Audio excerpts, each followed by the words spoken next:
You're on TV. You're on YouTube right now. If you don't want to be on YouTube, then wanna. Do you escape scene?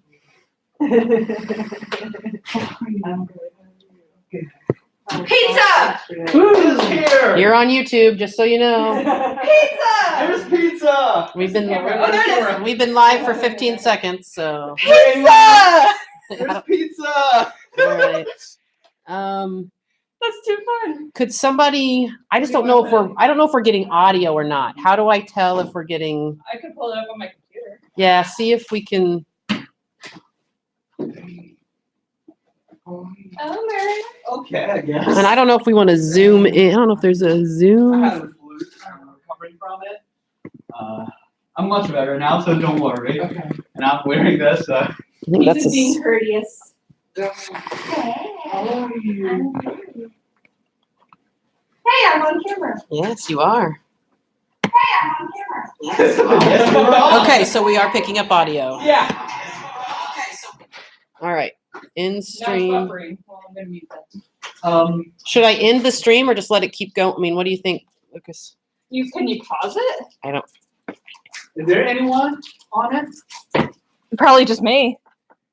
If there's no one, we can just Two. let it stream. Is that me? Would that be me and you? Possibly. Can you click on that? Now we're down to. Yeah, I wouldn't do in because that may terminate it completely. I know. How are you? Maybe just leave it. Trying to be here. You guys are on camera, just so you know. Oh. We're gonna. You guys are on live. On a live stream on YouTube. Yeah. How was it? It looks like you can do zooming on I here. did, but I zoomed as far, I think, as it's. As it's gonna go. Yeah. That looks good.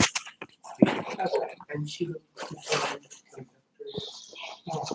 presents Like there. she There are two people? I guess. Well, my computer's on. But is it me and Dawn? Is Could that be. who it is? You know, like I'm That initially. might be. So I think I've done it right. Yeah, it appears to be good. Take a seat. There's pizza over there. Thank you. Um, Yeah, that's Okay, right. Yeah. I'm like, I just worry if I hit done, but this is all being recorded. So I'm sure you can cut it. Usually YouTube lets you edit, like, and you can trim out just the beginning. I'm like so nervous to hit end stream. Yeah, I'm with you. I don't know.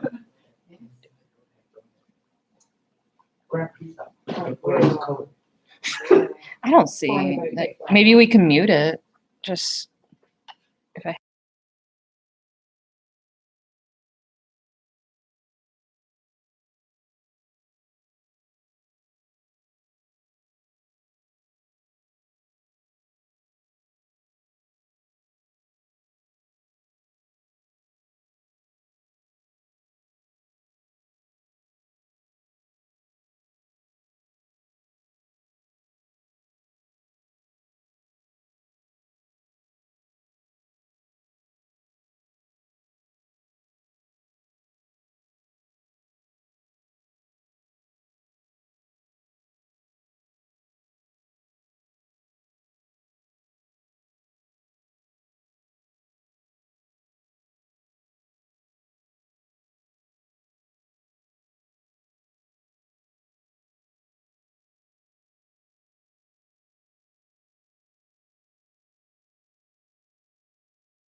This, and I'm gonna mute.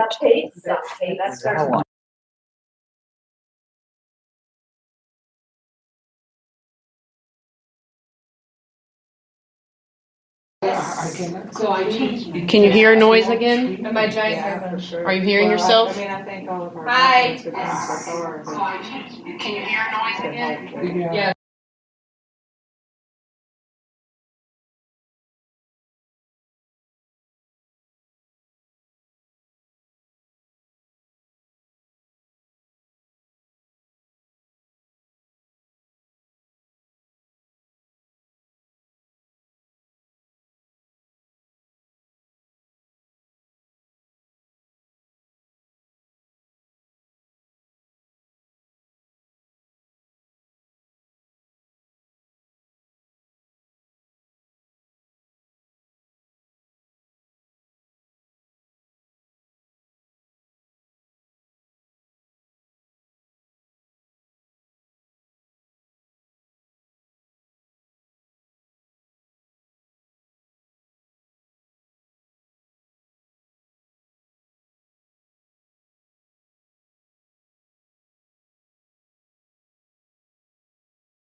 He's online. Hey, Kurt. Kurt! Does that look, how does that look online? He says it looks good. Hey, Kurt. Hello. How are you? I'm wonderful. How are you? I know. On Facebook, I see all your accomplishments. And thank you. Yes, things are wonderfully crazy. That's awesome. Seems like things are. Hi. How are you? Fine, and Come you? in. This is over here. Please help guys. yourself. I believe that stack is cheese, this stack is pepperoni. Should we pull out more chairs? You think we're gonna need more? We don't want, well, if we put too many there, it's gonna block Block the the view. vision. Or we can put a couple of. No, them here you're there. good. Okay. You're good. Thank I think we'll have enough if we do, you know, chairs in the back, and chairs here, I see the big stuff, so it's not on Doing there. all the things. Chairs. How are you? Doing Gosh, Jenny, I know, right? Oh, I'm so sorry. You look great. Been in here But all I'm recovering from it. Good. On the up. Yeah, I don't know.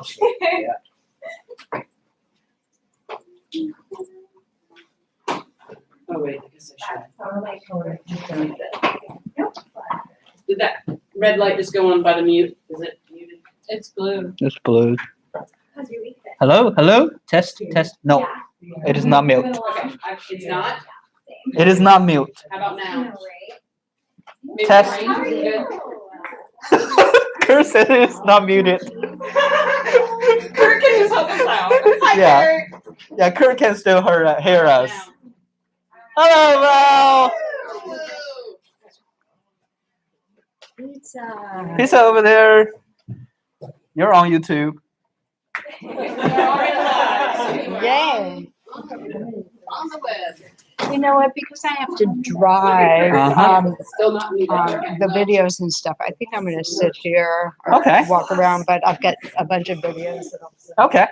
Do you need a clicker? What? A clicker? Yeah, if there's one.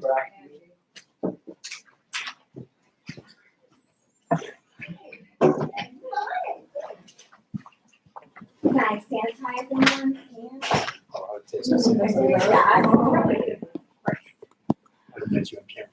You are on YouTube, just so you know. Oh, hi. Kurt will say hi. I don't know, is the higher better? Feels like it's making it crooked. You just said you were going to your apartment and talk to him? How'd it go? We moved the table that way to not block it as much, but Any accomplished? are you okay with that? Honestly, Maybe? y'all are the best, so I love you and Okay. I don't even care. You can do whatever you want right now. Awesome, well, you're live on YouTube and that probably all got caught. I love all of you too. Yeah, Kurt can hear. I love you too, Kurt. Kurt is not actually not here. Yeah, because I don't really need a whole thing. Right, Thing of it. exactly. I mean, I could eat one, but. This is good. So, I'm here to see Alon wants to demonstrate. Turn out is pretty good. Yeah. Change. Not gonna do this playground thing. Awesome. Or maybe it's rain. Yes. See, I know her. Slack, well, this is. I'm You look like that. I- We probably take something like I was using these for Slack. Yes. Online. Mhm. Yeah. I'm in all.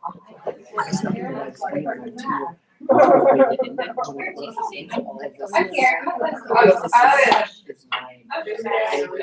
So.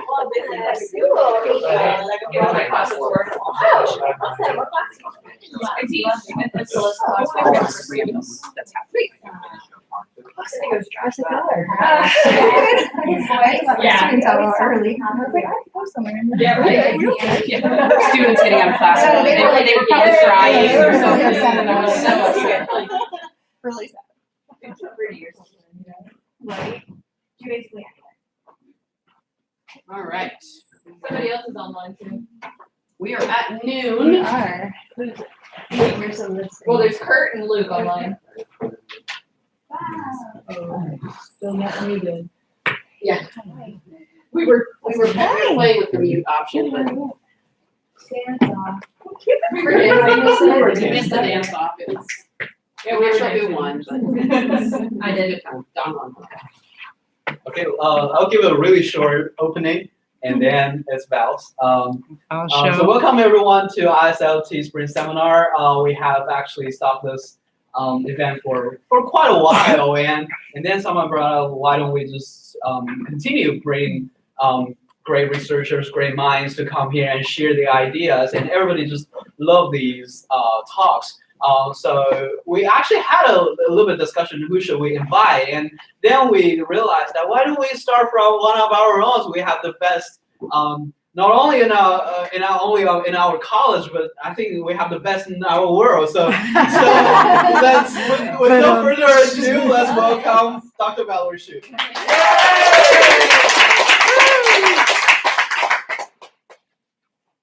Okay, guys.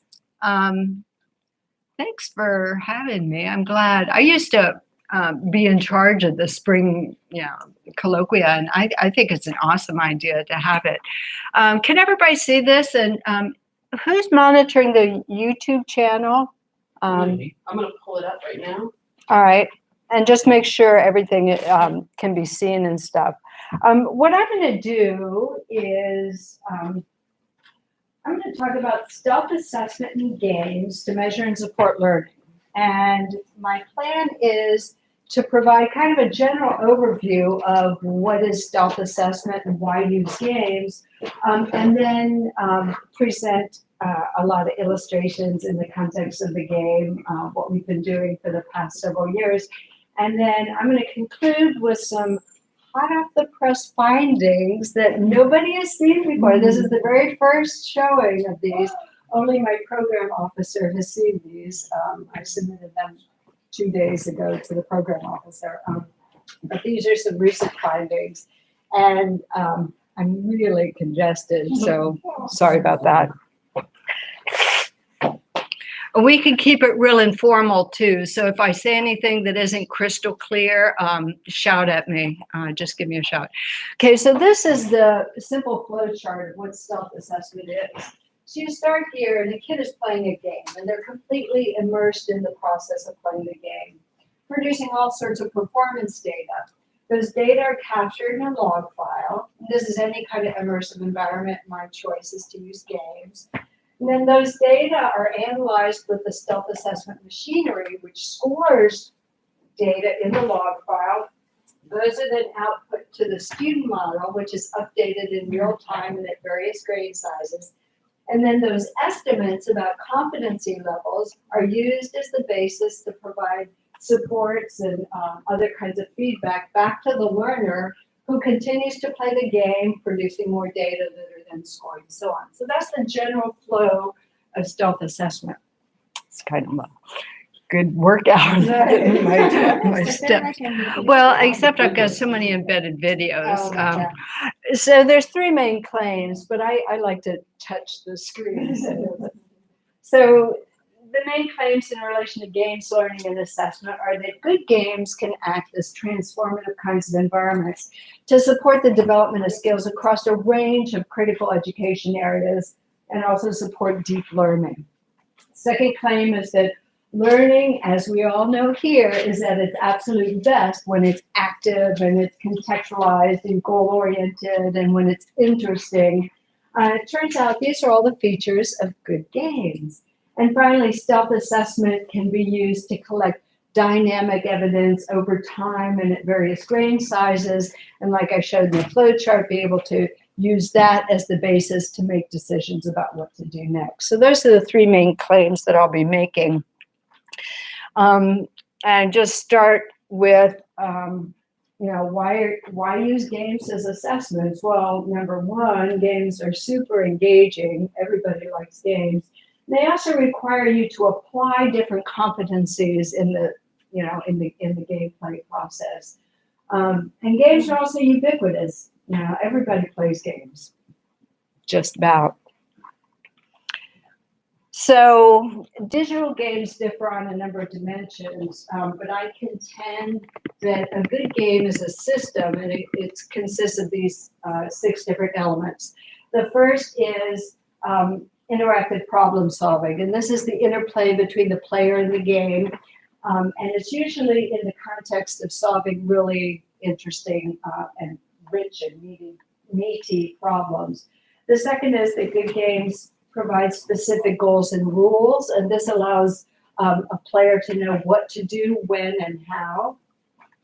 Good games provide adaptive challenges, and this is the balance between, oh, no. So, the The online- video. Oh, the online video's testing, not, yeah. no, that made okay. it worse. So the adaptive challenge is the balance between the difficulty of the levels that are being played and the capabilities of the player.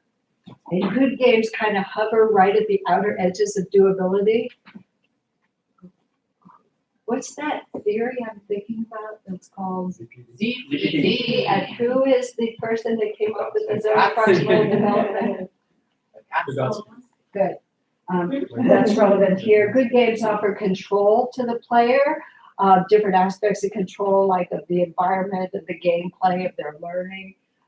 Good games provide ongoing feedback, and this is hugely important in the learning process. And they provide sensory stimuli, and this is in terms of graphics and sound and oftentimes narrative as well to titillate the senses. So when all those elements come together, it forms a very engaging kind of environment where players want to play and replay games and solve really hard levels because reaching goals is a very rewarding kind of experience. Everybody who's played a game knows how super satisfying it is to work real hard on a particular level, like in Portal 2, and nail it. It just feels real good. So these are all the elements coming together to create that experience. Now, the question is, how do we go from this really, really fun environment to incorporate valid assessments into it and not muck up the fun factor? That's a big deal. And that's, of course, my transition to stealth assessment. So some of the features of stealth assessment are that it's intended to be seamless and ubiquitous.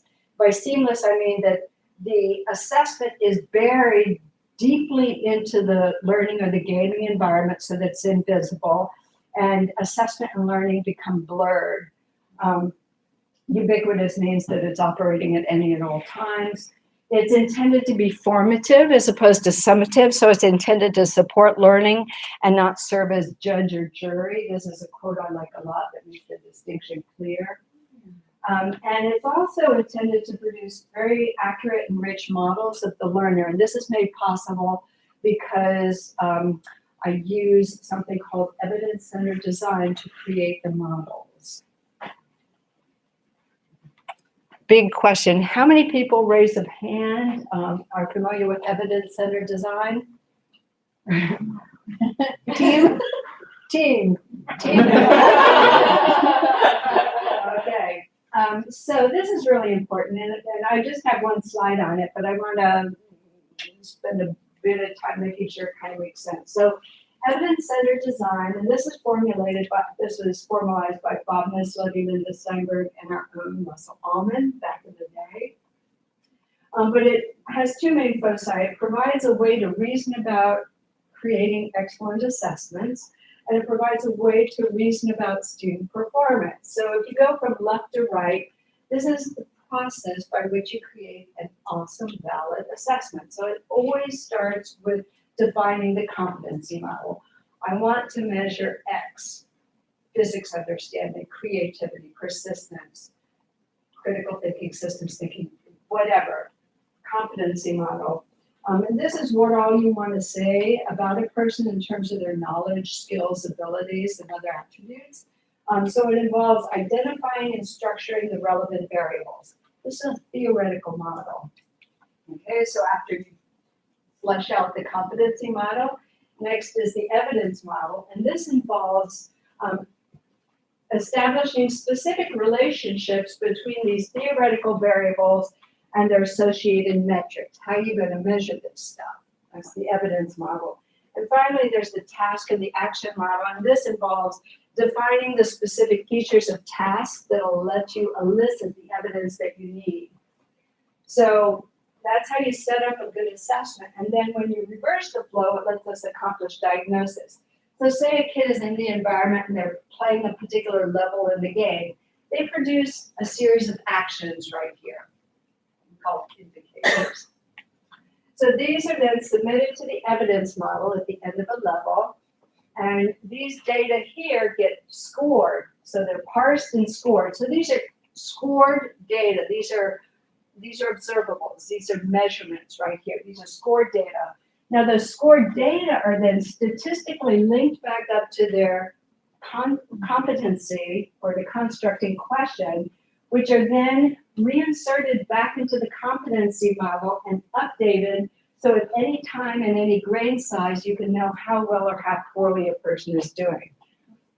So that's the simple version of what's going on. And then each one of those boxes itself is a big ass story unto itself. And we're not going to go into details on that. But the bottom line is my stealth assessment idea uses evidence-centered design, which lets us extract ongoing information from a player, make accurate inferences about what they know and don't know, and then react in immediate and helpful ways. And all this is accomplished by way of automated scoring and machine-based reasoning. Any questions up to now? Straightforward? Okay, so let me introduce the game. We actually started work on this circa 2010. We got some Gates funding. I got 2 different Gates grants on this for some of the early versions. Got several NSF grants, 2 of which are still are current. Have some IES funding, which is also current right now. Physics Playground is a computer game with 2D physics simulations for things from mass and gravity, kinetic and potential energy, and all of Newton's laws and so forth. The team here, and there's 2 omissions. Chipu, I need your picture. And where's Renata? Renata's absent. Okay, well, I still need her picture too. But this is the team. You can see some of the people around the table. Hello.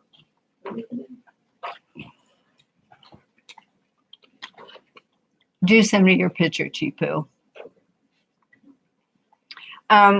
So in all the levels of the game, the goal is always the same, is to get a green ball over and hit a red balloon. And everything in the game obeys the basic rules of physics in terms of gravity and Newton's 3 laws and so forth. So we have 2 different types of tasks right now. For up until last year, we only had 1 type, which was the sketching interface. And with the sketching levels, players actually draw objects using their mouse or their stylus and colored markers. They're drawing directly on the screen, and these objects come to life, and they assume physical properties. And like this example here, you have this ball sitting inside this thing here, and your goal is to get it up to hit the balloon. So what you have to do is actually create a pendulum with enough force, enough mass on the end of it to be able to come down, hit that big tetherball thing, and make it come up and swing back. So your job is to create that little pendulum thing. So our second task type is manipulation levels. So we have another whole set of levels where you're actually manipulating physics parameters like mass and gravity and air resistance and bounciness of the ball and so forth to solve some particular problem. I'll show examples of those in a second to make it real. Oh, I'll show it right now. Okay,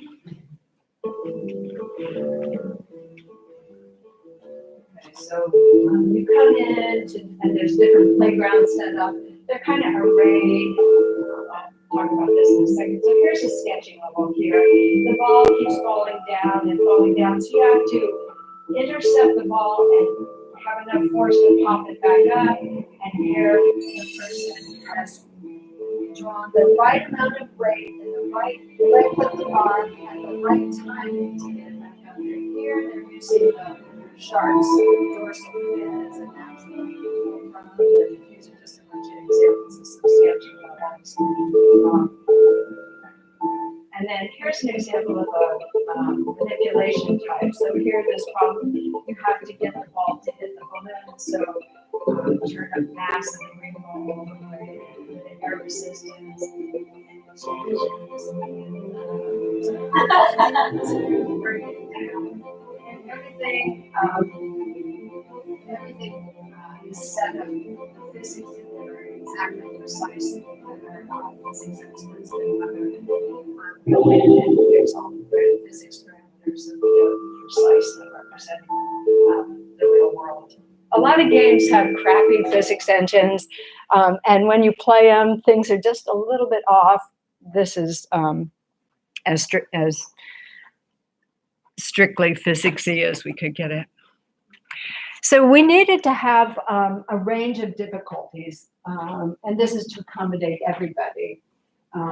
And we've tested this out from grades 6 to 12. So not only do we have different, people the same age with different abilities and stuff and different background knowledge of physics, but we wanted a whole range of difficulties. So we came up with these difficulty indices. There's 4 of them right here. And then we applied them to all the different levels, and then we arrayed them into, and this is in the earlier parts of the game, we arrayed them into 7 different playgrounds. Each one had about 10 or 11 levels in it in terms of difficulty. Now, another thing I should point out is that I'll talk about that in a second. So the difficulty indices are the relative location of the ball to the balloon. So if the balloon is above the ball, that makes it a little harder because you have to exert some force upon the ball in order to elevate it up to get there. So a level that has it above would get a 1, otherwise a 0. If it was below the ball, you could just use a ramp solution and just have the ball glide on into it. Number of obstacles in the way, there could be 0 obstacles, 1 or more, that makes it more difficult. Distinct agents of force and motion, so if it requires more than 1 agent or set of objects to get the ball to the balloon, that makes it more difficult. And novelty, if it's unlike any other problems, it makes it more difficult. So again, we affixed these difficulty indices to all the different levels and arrayed them. The design decision was made early on to have this be a nonlinear game, which means that players can choose whatever levels they want to play in any kind of playgrounds. One of my students about 5 years ago did her dissertation. She looked at different situations, linear versus nonlinear versions of this. And what she found was, even though people have the option to go to any level in any playground that they want, typically people will follow the path, not only because we're all kind of regimented or something, but invariably, if too early and you go to playground 7, which has the hardest ones there, you're going to get your butt kicked and you'll come back to earlier levels. So that's human nature, I guess. So here's an example of 2 springboard problems in the game. This is kind of an easy one. Now here, the one on the left, the balloon is above the ball, which makes it a little bit more difficult, but there's no obstacles or anything else in the way. And you can see the solution here if this plays. So the person draws a springboard right here, and all the people run to it. You could either drop a weight or fix a weight onto that, and then bend down and release it. And a person got a gold trophy because they did it in one fell swoop. They were rewarded for elegant solutions by getting gold trophies. The second one's a little harder, and I sped this video up a bit because the person actually spent like 16 minutes on this level, which showed great persistence. So again, they realized they need some kind of springboard. Too much. So they're compensating because failure is informative. And then there's the damn hat that's sitting there. So that's a big obstacle. So they got to get it just in the right spot. It's stuck.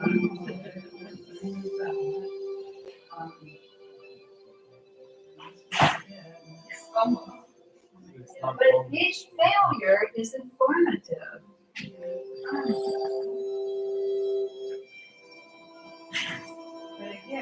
is you just want to soften. That's a silver solution there. They weren't rewarded for elegance. Okay, so remember from the ECD story, step one is always to start with defining the competency model. What all do I want to measure in this game as far as understanding? In this case, we focused on force in motion, linear momentum, energy, and torque. These are some big ticket items in 7th and 8th grade physics. Force in motion embodies all of Newton's first, second, and third laws. We focused on properties of momentum and conservation of momentum. We looked at energy in terms of its transfer and dissipation, and properties of torque as well as static equilibrium. So that comprises the content that we were looking at as far as learning of physics from the game.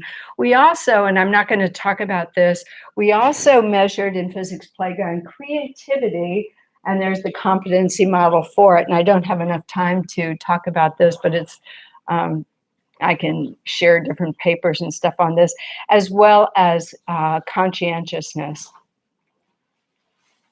So now, given that our topic is Newton's laws of force and motion, these are usually in school taught in the context of simple machines. And in the game, we call these agents of force and motion. So we've identified 4 different ones here. Ramp, everybody knows what a ramp is, a lever, a pendulum, and a springboard. So now, because like in the sketching level, we had, everybody draws differently. So the way I might draw a pendulum, maybe a single stick and a blob on the end, you might draw it with a triangular shape, but yeah. So there's a lot of different ways you could draw it. And the information that's being captured in the log file actually is saying, like, at this timestamp, Cameron drew a lever and it didn't work, and then he drew another lever and it didn't work, and so forth. How in the world we had to have the system be able to figure out what a person is drawing, what it is that you drew. So we spent a couple days thinking with our brainstorming with our physics experts, you know, can we use computer vision? How are we going to solve this problem? We realized none of us had any computer vision background. So we came up with a very elegant solution, and I'll show that to you. And it actually works at about 98% accuracy. So when the computer says, you have drawn a lever, a human person looking at your picture would go, this person just drew a lever 98% of the time, which is super good. How'd we do that? So this is a snapshot of a log file, and I don't expect you to see it. This is an excerpt from it of just one particular level.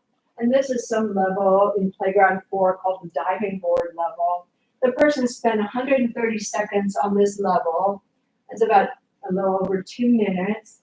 They ended up solving the level with a silver solution. But look at this row right here, this agent vector. This is saying at timestamp 61.78, the person drew a springboard. And then at timestamp 98, they drew another springboard, etc. So how in the world can it come up with that information? And this is the automated scoring. So like I said, the physics experts and us figured out that each one of the agents of force and motion actually had unique characteristics. So we were able to identify the unique characteristics per agent. So let me blow this up so you can actually read it. Okay, so for example, with a pendulum, there's 2 different phases. The first phase is a soft hypothesis saying, if this stuff happens, if there's an object that has a single pin, the object has rotated more than 20 degrees and the object has non-zero rotational velocity, the computer says, I think it's a pendulum. And then when another condition is met, the ball is actually moved moderately since the monitor trigger more than 15% of the screen, then it goes hard hypothesis, firm hypothesis. This is a pendulum. So just on the basis of those unique features, the computer is able to make the inference about what the object is. There's other observables that are collected. I won't go into details there. So now we have the data being scored in the log file. And now the next part of the story is the accumulation of data. And this is a really fun part that I'm not going to go into details. And this is a story about Bayes nets, which is something that everybody should learn about. But basically we have data collected at the level. I showed you an example of that. This is how long they spent in it. They got a silver trophy, and this is the sequence of agents that they did and so forth. So we have data at the level. And then we have data at the session. So say I go into a school and we test kids for a 1 hour session. So across that, you may have solved 10 different levels, and you solve 2. So the data across the session actually collects information on numbers of levels attempted, applicable agents, and so forth. So then we obtain cut scores from frequency distributions, and we characterized each indicator into low, medium, and high levels. And this information feeds into the Bayes nets. And let me show you what I mean by that. So here's an example. This is one of the manipulation levels in the game. It's called Frog. Is this a video? Oh, it's not. It's static. But you try to get the ball that's over there to go down and hit the balloon, and it's really hard. So for every level in the game, and we have about 80 sketching levels and about 60 manipulation levels at this point here.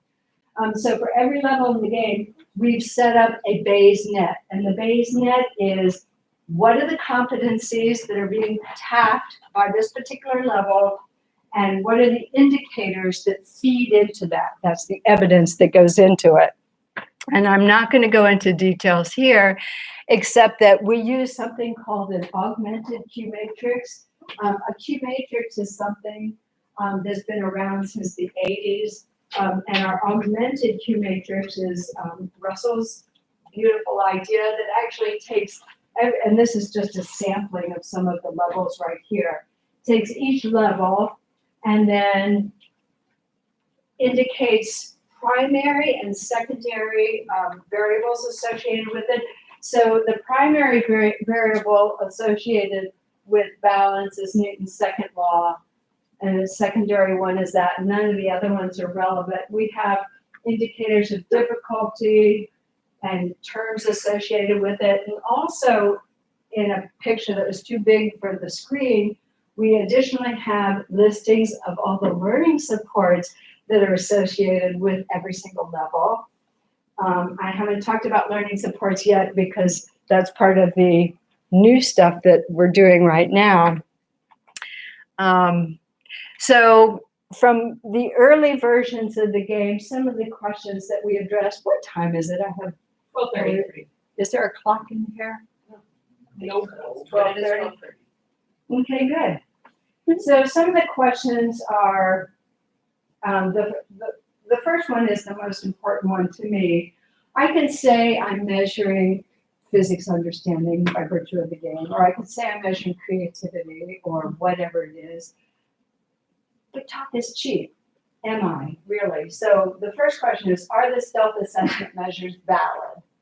So we have to do some validation studies. Next question is, are kids actually learning any physics from just playing the game? And the next question is, do kids actually enjoy this game-based assessment?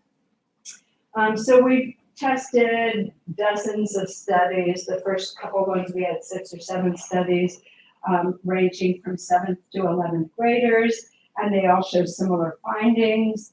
And the design is typically, they're given a pre-test on whatever you're looking at, physics understanding, creativity, and so forth. They're allowed 2 to 3 hours of gameplay, and then finally they conclude with a post-test. So we could see any improvements simply as a function of gameplay. So again, like I said, with regard to validity, in order to see if our in-game measures actually are authentic, are measuring what we thought, there's a funny time delay that's going on here. I see myself on the screen. And I just walked over here and I just saw myself. Yes, it's a few seconds off. Yeah. Oh, it's more than a few seconds. Oh, so in order to establish validity, we had to use a validated, a good external measure. So we worked with something called the force concept inventory, which is the gold standard in physics understanding for this age range. And then we tweaked it to make the online version of it. So these are some examples, so 3 blocks are placed on the scale. The yellow and the red blocks have the same mass, 1 kilogram each. If the lever is balanced, what's the mass of the blue block? And notice the distance here. Any ideas?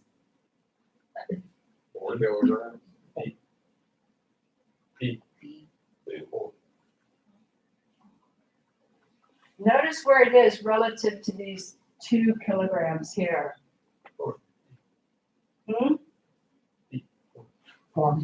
Four. I thought somebody kept saying B and I was like waiting for B as in dog. The answer is correct. Good job. But this is more kind of far transfer, and there's some formal physics that are involved in in understanding some of these. So last year, about this time, we started to develop some near transfer objects. So the game actually has a level editor built into it, so you can create your own levels and share them with your friends, and also use them to create levels. So we created a near transfer task that had the look and the feel of the game, and you can see, we have pendulum items and lever items, but these are not asking about, values and calculations, but rather in which picture, A or B, will the blue box bounce higher? If the ball is dropped here, or if the ball is dropped here? What's the answer? B. B is in. B. And so forth. So now we have a set of near transfer items and far transfer. If our far transfer items were so far removed from the gameplay and people didn't do very well on them, then can we conclude that any physics was actually acquired if it's too distal? So we needed the intermediate test. So now we run both the far and the near items together. So in answer to the question of the validity part of the story, our external measure of physics knowledge, the far transfer test, actually did correlate with the in-game measure. And this was measured, these number of gold trophies received for each one of these different agents of force and motion individually correlated with the external measure, and then a general estimate of their physics understanding was obtained. This is expected a posteriori, FYI, and it's calculated by taking the probability of being high minus the probability of low. It gives you a single value that ranges from -1 to +1, and that value then correlated at 0.41 with our external measure, and that was really good. That was really good. That was a big relief. So our in-game measures do seem to be measuring what the external ones patterned after the force concept inventory was. So that was good. Now, remember I said that kids could play, it was a nonlinear version, they could play any levels that they want. So does anybody know what a Chromebox alpha is? Raise your hand. If you're going to be writing your dissertations, this is the most familiar reliability index, and this is just the similarity of responses. It's a measure of consistency. Now, because people could play different levels, there wasn't, usually in a test, you compute consistency of the test items because I give you a test with 10 items and you a test with 10 items, and then you solve the 10 items and I look across for consistency. But because not everybody solved the same levels, I couldn't right away think of a way to compute Cronbach's alpha. So I computed a number of different ways to look at the same issue of consistency. The first is using something called confirmatory factor analysis.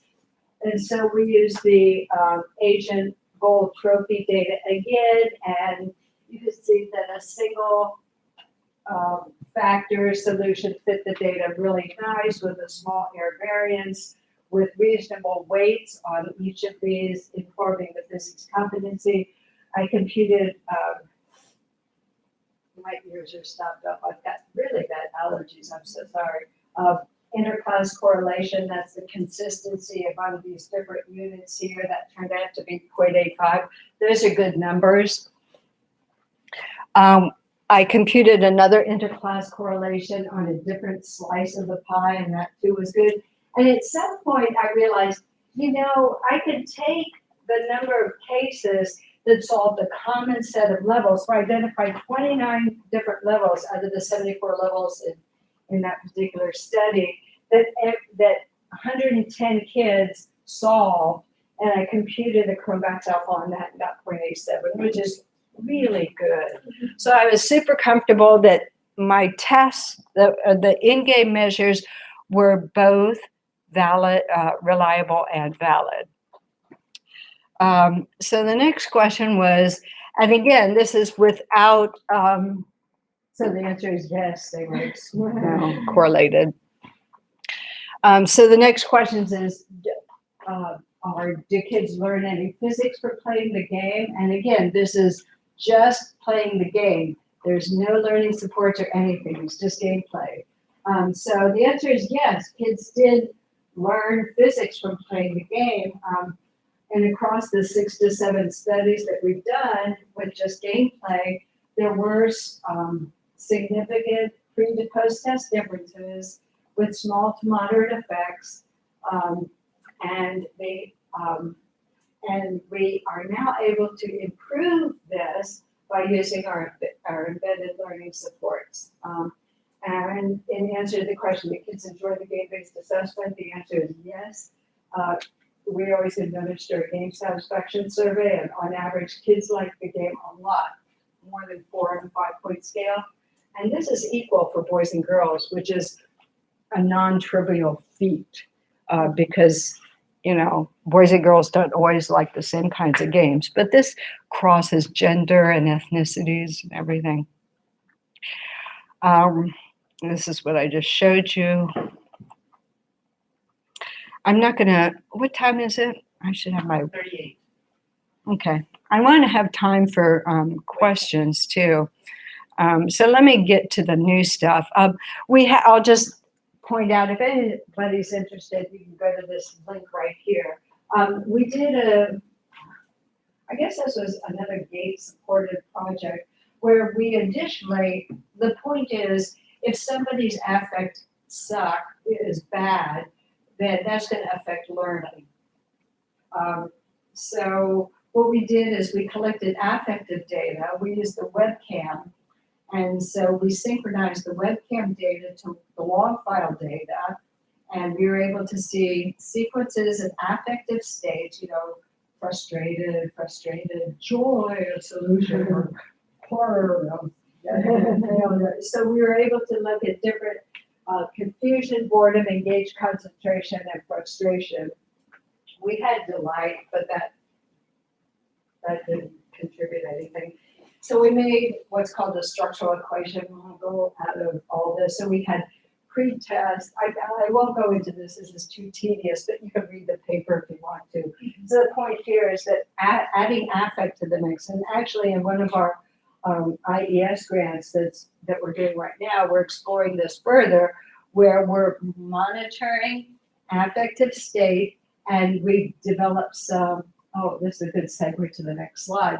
We're developing supports, not only for cognitive stuff in relation to physics, but also affective supports. So what happens if you go a little bit of frustration is a good thing. And you can actually see that here, where there's a positive weight between frustration, a positive 0.33 of in-game behavior, which is positive related to your post-test, as well as engaged concentration. So some frustration is really important to the learning process, but too much, if it bleeds into confusion or boredom, becomes a bad thing. So what do you do if it bleeds over into those other kinds of areas?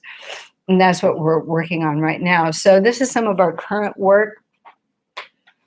We know that we're able to get good evidence for accurate real-time estimates of physics competencies, as well as some of the other variables I was telling you about. The information can be used by teachers to adjust their instruction and provide feedback, by the system, which is what we're doing right now, which is to select new gaming experiences, and we're incorporating an adaptive algorithm that I've used before in other programs. And also the information can be used by students to see how they're doing via their progress bars that are in the game, and in terms of various learning supports.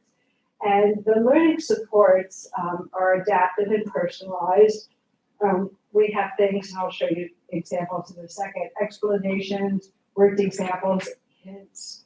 And they're also based on cognitive and non-cognitive estimates.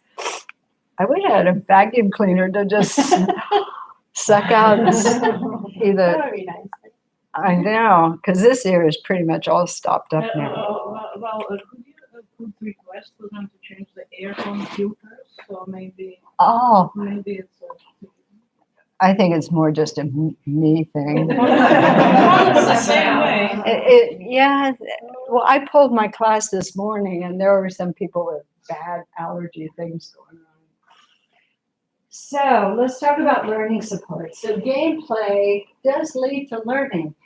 How much more can we elevate learning if we incorporate supports into the mix? Now, the tricky, hard, difficult part of the whole story, people have tried this before unsuccessfully to incorporate learning supports into a game. And the reason is because you end up with talking heads and stuff like that.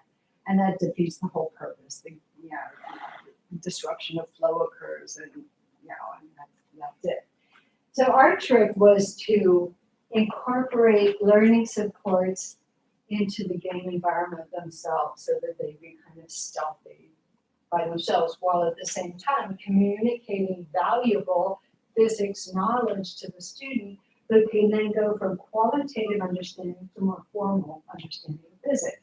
So we have cognitive supports and affective supports. Among the cognitive supports, we have things that support gameplay. This is tutorials on the game mechanics, worked examples. So for all of the levels we have, and this is 130 plus levels, we have expert solutions for everyone. These are little 1-minute videos that you can click on and see how an expert solved it.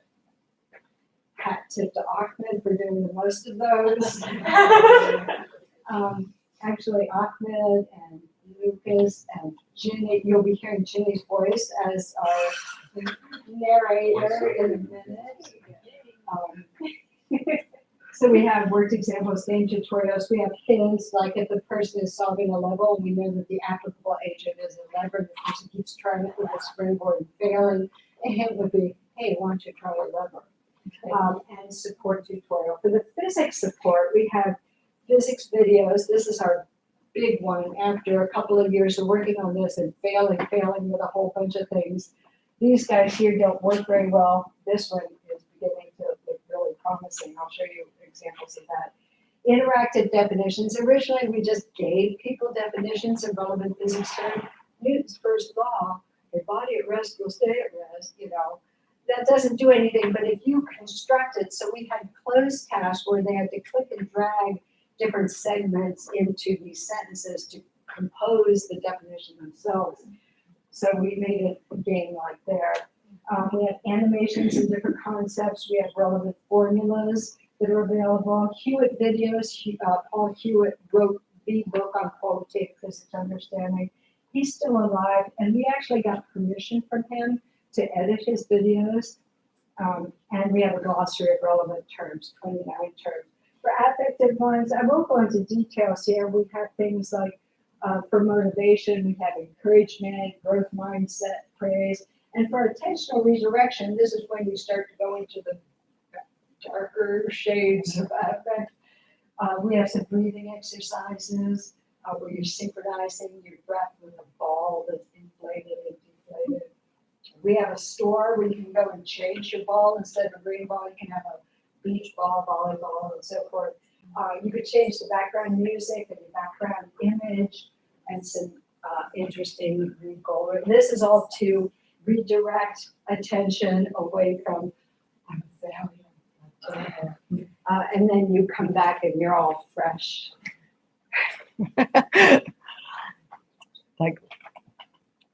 Okay, so here's an example of some supports right here.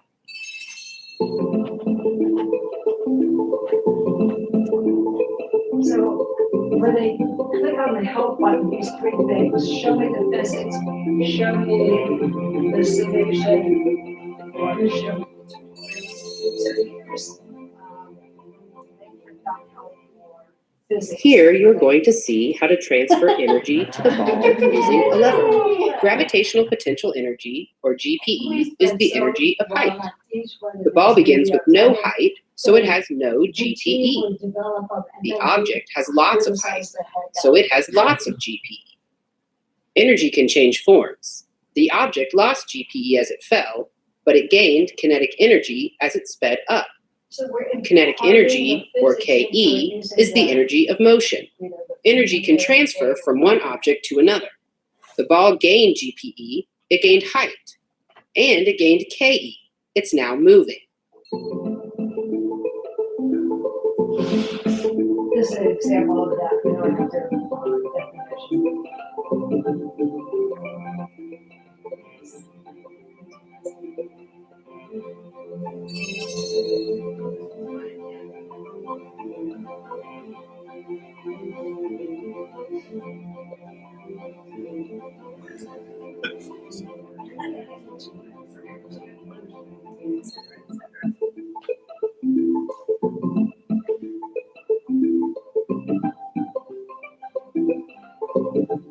multi-representations of the physics that are involved. It's really good stuff. As of right now, we are looking up to the students to control what we see. Consider a simple pendulum. Oh, this is actually Paul Hewitt speaking. When the pendulum bob is raised from its lowest point, it has potential energy relative to the lowest point, which is at the bottom of its swing.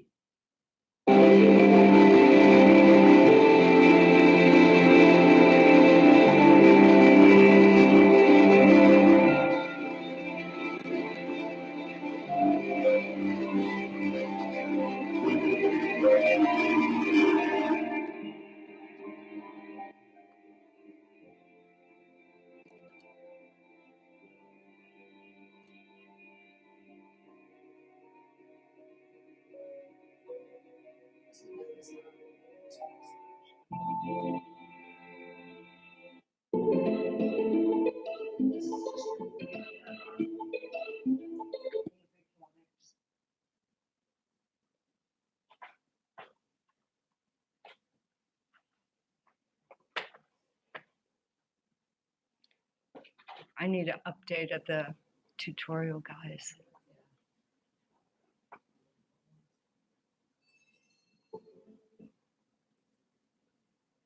So, in the last couple minutes, I'll show you the hot off the press. So this was a study that we did, a small usability study a couple months ago. And this was really the first time taking our new physics supports, our new physics videos out to the real world to see how they actually work.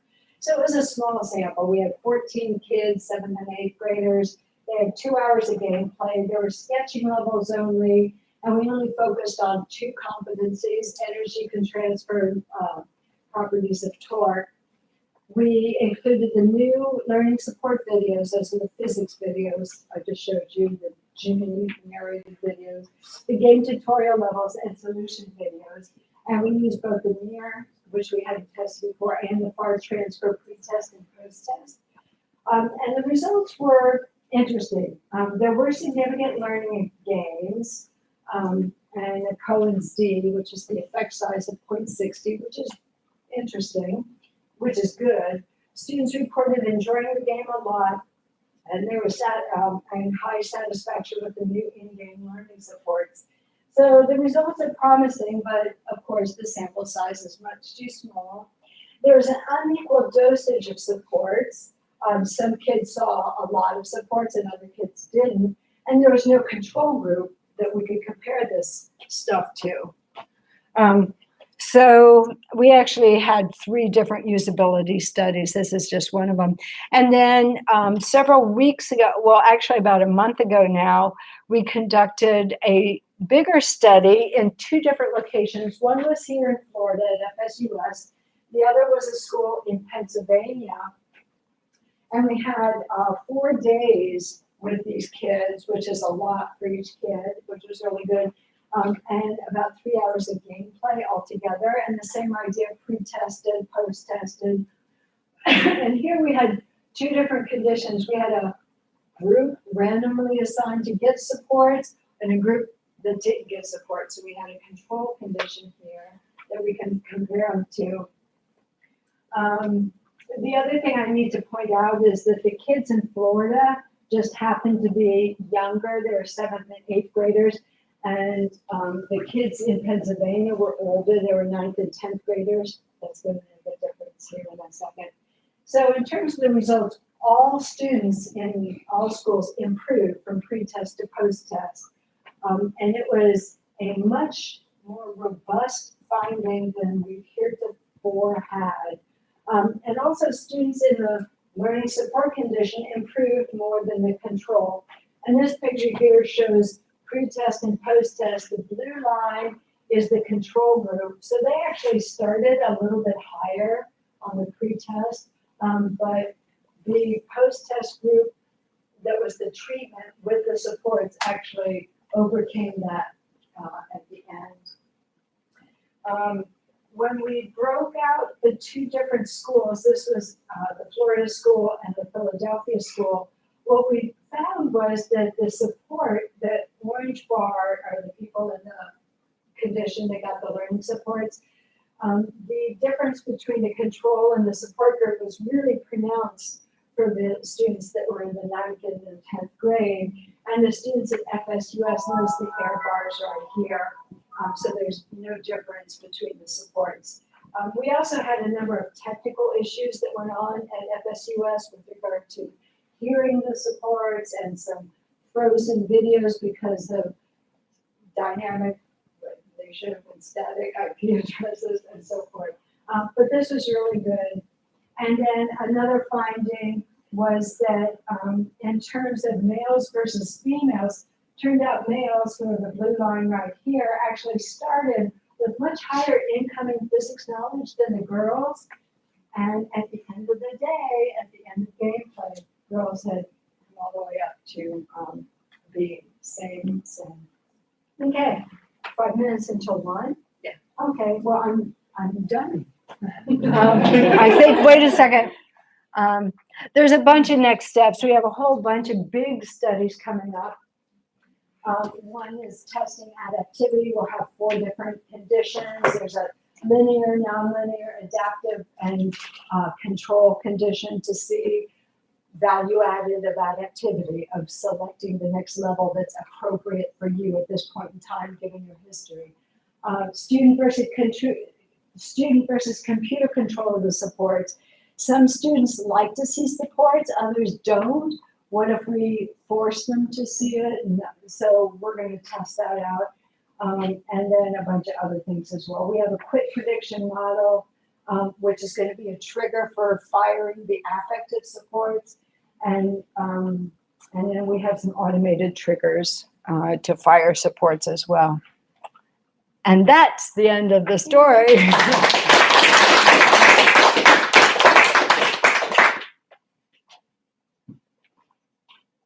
Substantive questions, or just any questions? I have 3 questions.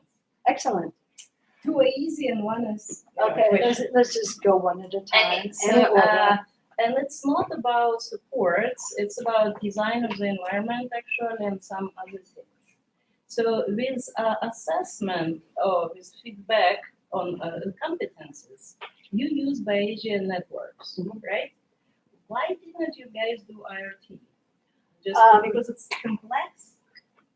Because IRT typically is for unidimensional constructs. You can go to MIRT, which is multiple IRT is item response theory. And this very simply is a pattern of ones and zeros to let you know, estimate how a person is on construct X. Because we're using multiple variables, in this case, 9 competencies were our focus. We wanted to go with BaseNet. It's more powerful, it's more robust. It yields, both of them yield probabilistic inferences. So we did it for all the right reasons. And it's something that I've been using for the last 15 years to model, and I'm very comfortable with it, as is Russell and so forth. Okay, next question.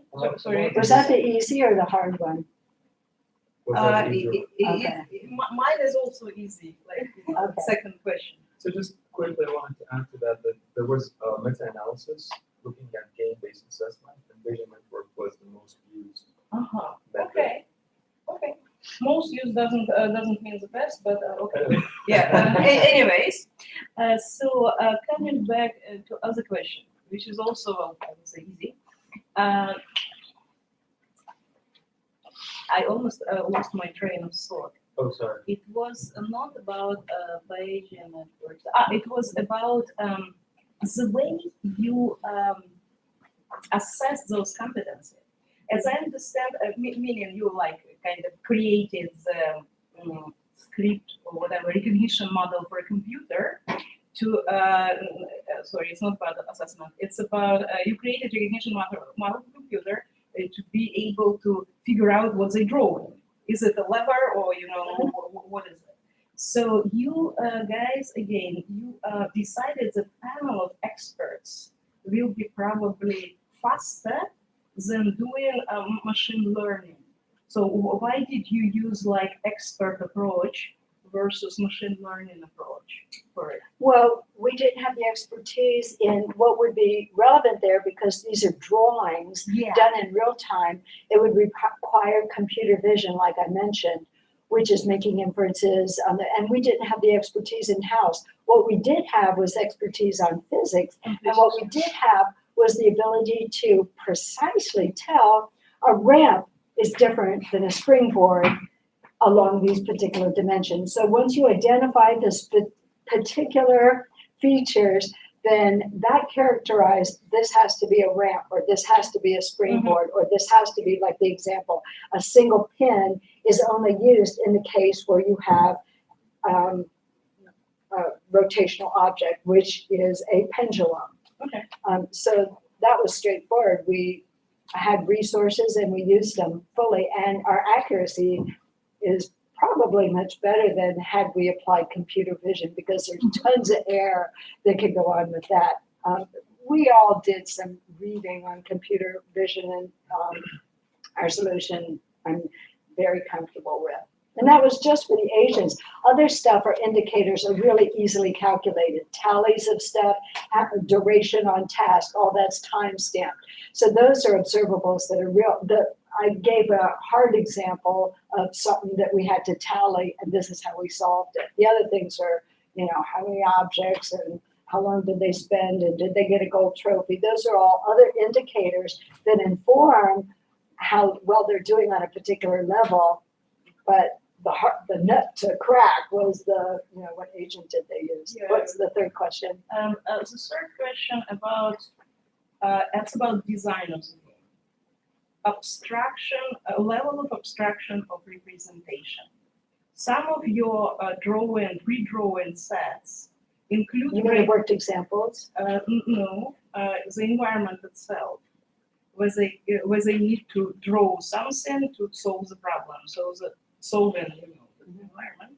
Some of it is pretty abstract, so you need to guess that it's kind of, you know, like, you know, levels. I mean, you try, some of it more abstract than the rest. What do you mean? Some levels are more abstract than the rest? Yes. In terms of pictures, abstractness of representation, for example, some of them are game-like. So you have All of them are game-like. Well. All of them are game-like. All of them have a goal. All of them, all the features of games are satisfied. Yes and no. Because some of them really, they have only lines, and you need to figure out that it's something, you're Right. playing. That's part of the problem solving that goes into things. So. What, if we're running out of time, Yeah, I want we are. other people to ask Yeah, questions. So what's later. your question? So what was the question? The third Yeah, question? I said, so tell me what your question is. The question was, did you assess the abstractness of the level and how it fits back in the ability or inability Yes. to do far transfer problems? Well, in a sense, in the presentation I made, I simplified things a little bit. In terms of the difficulty dimension, I only reported on how we calculated the game mechanics that were involved. So in terms of number of obstacles and the relative position of the ball and the balloon and so forth. What I didn't present was we had a separate factor, and then we had a composite measure which amalgamated the two. The second one was physics understanding. And this doesn't have to do with abstraction or not, but it has to do with two different aspects. And I actually have some interesting papers on this as well, looking at, so the second level of difficulty was called physics understanding. And that was the physics that were involved in the solution of the thing. Like Newton's third law is hard. Newton's first law is pretty easy. Energy can dissipate is easy.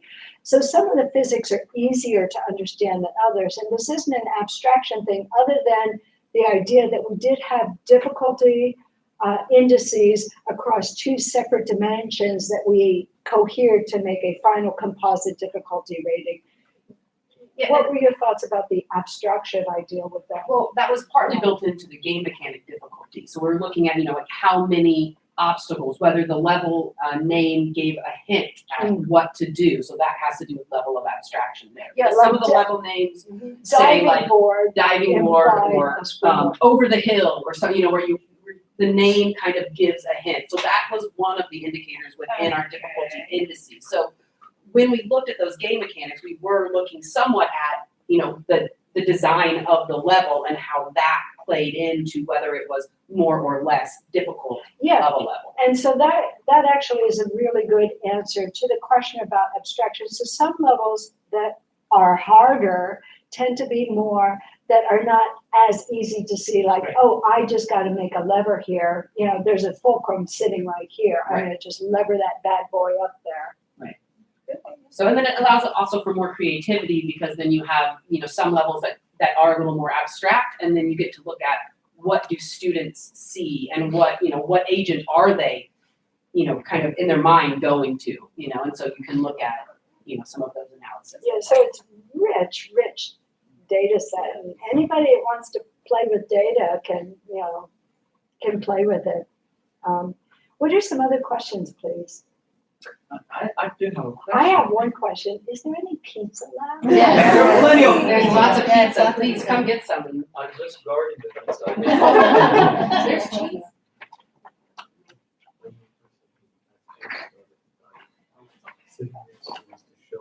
How strong. How did my cookies get up there? Camera. You won the cookies and decided to share? And those are sugar on sugar on sugar. That's my kind of. Are there other questions, guys? I have one question. Yes. So when we were talking about the previous version of the game, where the game does not have any help, student physics knowledge will pretty much stay the same, small increasement. Yeah, from 5.6 to 6.3. But then we're now looking at the game with a lot of support, and students' ability and physics understanding will probably increase over time. So, Yeah. Do you think This that's is gonna a be a 2-hour, game Yeah. plan. So do you think it's gonna be a problem if we are still using the game-based assessment? Well, it's pretty much the case that we are using a ruler to measure students' height while students are growing higher. Yeah, well, this is an interesting question. Sorry for talking with my mouth full. Because if it's intended to be an assessment, that means, let me know a measure of this person as far as the physics understanding at this point in time. And you want assessments to be short and sweet and to the point. But if it's an assessment for learning system, which is what it is, then you should allow the time necessary for learning to occur so you can actually see. So of course, what we want to do is have a much longer, some kind of longitudinal study. I mean, there's tons of different things that ideally in the perfect world, if we have enough money, would do in order to, track the students. And also the idea, my passion going into this was to get underrepresented minorities, and that includes women and various ethnicities, excited about science, because when they go to college, girls are leaving STEM fields in droves, from initial and middle school excitement and a little less in high school. And then very few women are going into STEM fields. And so I'm thinking this may have some reverse effect on that. Oh, do we have an ability? We have an online question. Yeah, Were you asking me something else? Sorry. no. Okay. What is the future plans or end game? Will this go on to be used in schools, or will it be an online game for students to play? Both. Both. Actually, related to the question you answered about the retention, the knowledge retention. I mean, not talking about longitudinal, maybe 2 hours, 2 weeks later, you can then assess their the post-test. Yeah, we have plans to do delayed tests. So we'll do our pre-test, post-test, and come back a week later and do a delayed test. So retention is important, but transfer is a big deal too. That's why I'm really happy that we have the near and the far transfer items to see just how much they can transfer to more formal physics kinds of weird questions. How about some real life experience, real life examples? Because actually now, very those quizzes you have in that game, I feel like, oh my god, I get something. So hand is up and I can't hear you. I mean, could you have those kind of real life examples, relate to those physics knowledge and skills related to the. I think I understand. The bar transfer test that we're using are our contextual questions like you saw. You saw one that had, just the kilograms, but there's also ones like, somebody stands on a scale and then when they get off, and, so they are kind of contextual, but they come from this physics, there we go. My favorite words. Force in, so. Yeah, that just sound like More related to the online question. So if you intend for it to be an available online game and have it available for schools, what's your mechanism for putting it out into the world to access? Well, funny you should ask. About 5 years ago, me and, more like 8 years ago, me and Matthew Ventura, who I brought him down from ETS. We had worked together on some stuff up there. And I think I brought him in as a postdoc working on some of the gate stuff. And so we decided after we developed the game to turn it into a tech transfer kind of thing to make money from it. Neither of us had any business sense. We founded empiricalgames.org. We recently just closed it. It was operational for about 4 or 5 years. The idea was to create games and make some money on it. Neither of us have any interest in making money or any interest or knowledge about market stuff or business stuff. Create a business plan. What's that? Right. So both of us are just like, Whatever. so as far as what plans do you have? I don't have any plans other than word of mouth. And word of mouth is actually pretty interesting because teachers who have participated in some of the studies love the game. Students love the game. They're always clamoring for, more, but because it's constantly in a state of flux, Ahmed is the primary driver of the entire game. But it's always being manipulated. So there's no kind of stable link. We have a stable link up on our website. I have physics playground stuff right now, so people can go and play with it. We don't encourage that right now while we're doing a whole bunch of testing because there's traffic issues. But ideally, once we had a stable version, it'd be a piece of cake to put it out there. And Brain Pop and a bunch of companies have been after me for years to get them a version of it. And I just put them off and stuff. So it's, I just, Whenever it comes up. yeah. I'd much rather have it go out into schools. As far as a commercial venture, that doesn't interest me. And that's just me. I'm not very business oriented. I have a question.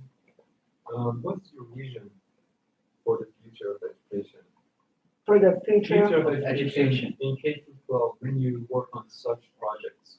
I don't want you to give a 1 hour lecture, but I know that.